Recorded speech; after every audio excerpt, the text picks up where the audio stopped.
UP board class 10th का Hindi chapter number 11 है। अशोक वाजपेयी द्वारा लिखित है काव्यखंड युवा जंगल। इसमें हम पद्यांशों का संदर्भ सहित व्याख्या देखेंगे। तो सबसे पहला पद्यांश आपके सामने है।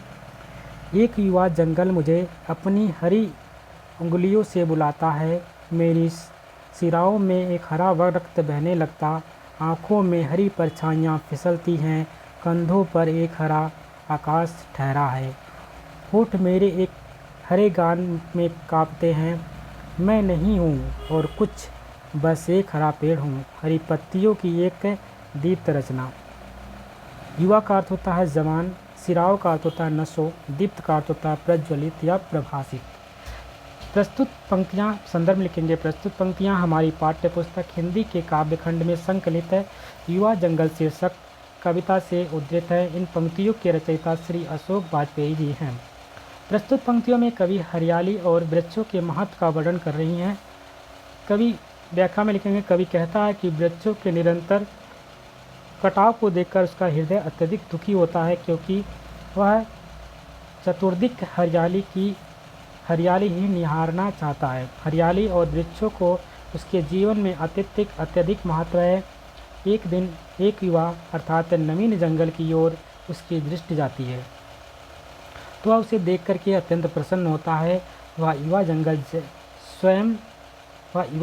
से स्वयं को आत्मसात सा कर लेता है। जब युवा जंगल अपनत्व की भावना से छोटी छोटी शाखाओं रूपी हरी हरी अंगुलियों से उसे बुलाता है, तो धीरे धीरे उसकी रगों में भी लाल रक्त के स्थान पर हरा रक्त प्रवाहित होने लगता है। आशय यह है कि कवि उस समय स्वयं को एक पौधे के रूप में स्वीकार कर रहा था। कवि की आंखों में के सामने जो परछाइयाँ आती जाती दिखती हैं, वह भी उसे हरी ही दिखाई पड़ती है। धीरे धीरे उसे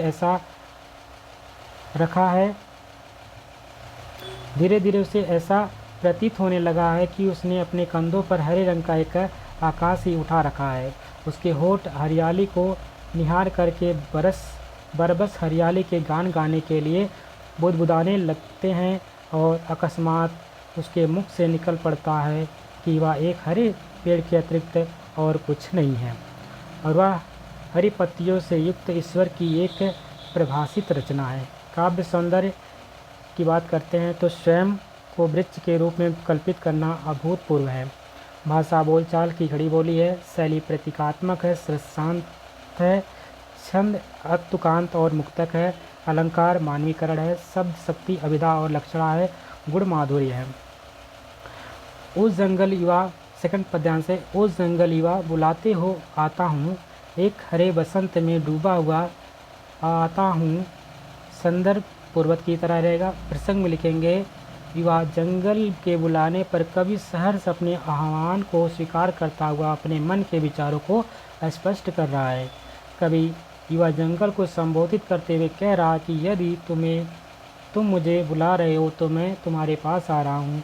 मैं स्वयं को हरियाली से युक्त बसंत में पूर्ण रूपेण ओतप्रोत करके आता हूँ। आशय यह है कि कवि उस समय अपने को एक वृक्ष के रूप में ही कल्पित कर रहा है। जब हम किसी के साथ, चाहे वह जड़ हो या चेतन, स्वयं को आत्मसात करके देखते हैं, तो उसके सुख दुख हमें अपने ही सुख दुख प्रतीत होते हैं। जब हमारा दृष्टिकोण विस्तृत होता है तो हम स्वयं से सारी प्रकृति को और सारी प्रकृति में स्वयं को समाहित देखते हैं, अर्थात भिन्नताएं जैसी कोई वस्तु होती ही नहीं है। यदि होती भी है तो वह स्वार्थ ही है। स्वार्थी व्यक्ति को प्रकृति में सभी भिन्न दिखाई देते हैं। काव्य सौंदर्य की बात करते हैं तो प्रकृति के साथ एकात्म भाव की कल्पना अद्भुत है।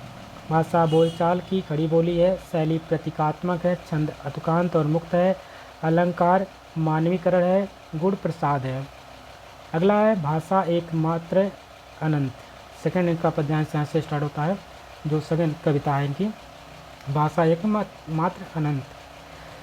फूल झड़ता है, फूल शब्द नहीं, बच्चा गेंद उछालता है, सदियों के पार लोकती है उसे एक बच्ची। संदर्भ में लिखेंगे। प्रस्तुत पंक्तियाँ हमारी पाठ्य पुस्तक हिंदी के काव्यखंड में संकलित भाषा एकमात्र अनंत है शीर्षक कविता से उत्तरित है। इस पंक्तियों के रचयिता श्री अशोक वाजपेयी जी हैं।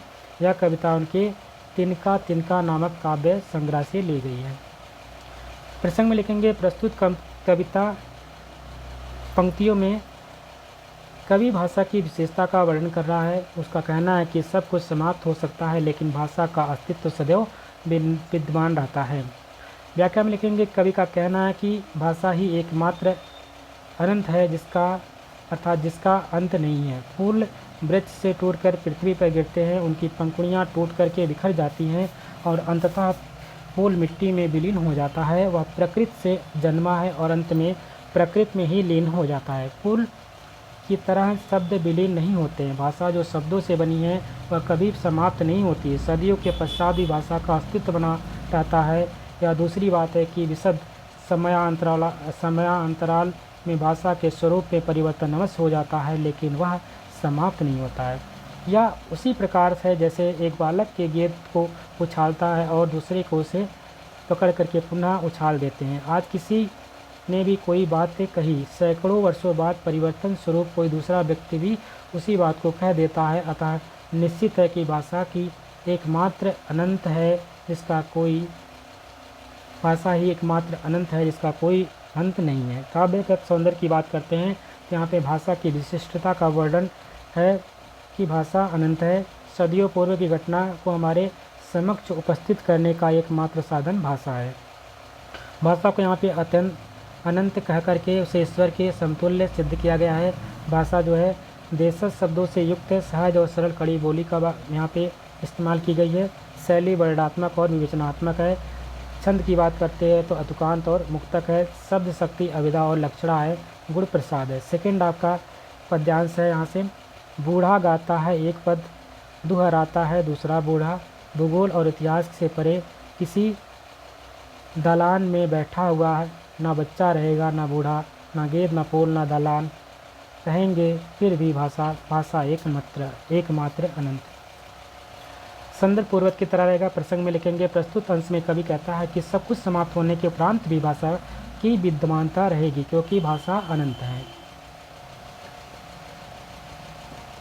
कवि कहता है कि हमें प्राचीन काल से संबंधित ज्ञान इतिहास और भूगोल जैसे विषयों की सहायता से प्राप्त हो जाता है, लेकिन हमें यह नहीं भूलना चाहिए कि जब इतिहास और भूगोल में लिखे गए थे, भाषा का अस्तित्व उस समय भी था। उस समय भी कोई एक वृद्ध व्यक्ति जब कोई पद गुनगुनाता था तो घर के ही किसी अन्य भाग में बैठा हुआ कोई अन्य वृद्ध उसी पद को या अन्य किसी पद को गुनगुना उठता था और इसी माध्यम से भाषा आज तक एक चली आ रही है। कवि के कहने का अभिप्राय यह है कि भाषा की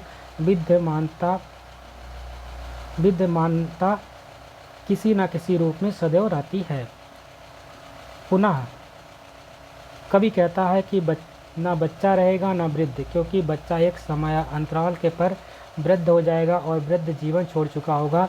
ना गेंद रहेगा ना ही फूल और ना ही दालान, क्योंकि ये सभी वस्तुएं नश्वर है। एक ना एक दिन सभी को समाप्त हो जाना है, लेकिन सबके समाप्त हो जाने के बाद भी शब्द बने रहेंगे, क्योंकि वह भाषा का ही एक भाग है और भाषा ही एकमात्र अनंत है। काव्य सौंदर्य की बात करते हैं तो कवि ने भूगोल और इतिहास से पहले भाषा की सत्ता को स्वीकार किया है।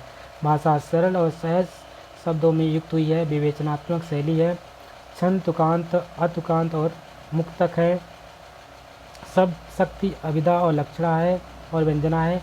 भावसम में भाषा एक अंश होने के कारण शब्द भी अनंत है, क्योंकि अनंत का अंश भी अनंत ही होता है। भारतीय उपनिषद ग्रंथ भी इसकी स्वीकारोक्ति करते हैं। तो इस प्रकार से कहते हैं, ओम पूर्णः पूर्णमिद पूर्णात् पूर्णमुदच्यते पूर्णस्य पूर्णमादाय पूर्णमेवावशिष्यते। इसी साथ आपका पद का जो संदर्भ सहित व्याख्या था कंप्लीट होता है। आशा करते हैं आपको वीडियो पसंद आएगी। वीडियो अगर अच्छी लगी इसको लाइक करिएगा, शेयर करिएगा और चैनल पे नए हैं तो चैनल को सब्सक्राइब भी कर लीजिएगा। मिलते हैं एक नए वीडियो में। तब तक के लिए नमस्कार, जय हिंद।